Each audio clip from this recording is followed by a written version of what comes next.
Sunday அன்றைக்கி வந்துட்டு நான் நிறைய திங்ஸ் பர்ச்சேஸ் பண்ணணுன்னு சொல்லி பிளான் பண்ணி வச்சுருந்தேன்.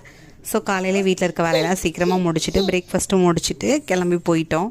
நாங்கள் வீட்டிலேருந்து கிளம்பும்போதெல்லாம் நல்ல வெயில் தான் அடிச்சது. பட் ஸ்பாட்டுக்கு போனோடனே எப்படின்னே தெரியல, சடனாக வந்து மழை வந்துடுச்சு. மழை கம்மியாகுதான்னு சொல்லி வெயிட் பண்ணி பார்த்தோம், கொஞ்சம் கூட குறையிற மாதிரியே தெரியல. ஸோ ஹஸ்பண்ட் வந்து எக்ஸ்ட்ரா எந்த திங்ஸுமே என்னை வாங்க விடல. வாங்கினோன்னா வீட்டுக்கு எடுத்துகிட்டு போகிறதுக்குள்ளே நனைஞ்சிரும் அப்படின்னு சொல்லிட்டு, சரி போனதுக்கு காய்கறியை மட்டும் வாங்கிட்டு வருவோம்னு சொல்லிட்டு வாங்கிட்டோம். ஊரில் வந்துட்டு அரைக்கீரை வரவே வராது. சேம் முருங்கைக்கீரையுமே ரேராக தான் பார்க்க முடியும். இன்றைக்கி வந்துட்டு 2 கீரையுமே இருந்துச்சு. ஸோ நான் இன்றைக்கி தக்காளி கீரை ஒரு கட்டு, முருங்கைக்கீரை, அதுக்கப்புறம் அரைக்கீரை 3 கீரையுமே வாங்கிட்டு வந்தேன். வாங்கிட்டு வந்து அன்றைக்கே வந்து க்ளீன் பண்ண மாட்டோம். ஸோ அது 2-3 நாள் ஃப்ரிட்ஜில் இருந்து அப்படியே வாடி போயிடும். இந்த டைம் வந்து அதிசயமான முருங்கைக்கீரை மட்டும் க்ளீன் பண்ணி வச்சுட்டேன்.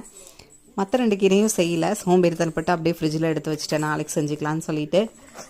இன்றைக்கி லஞ்ச் வந்து ஹோட்டலில் சாப்பிட்டோம். ஈவினிங் ஒரு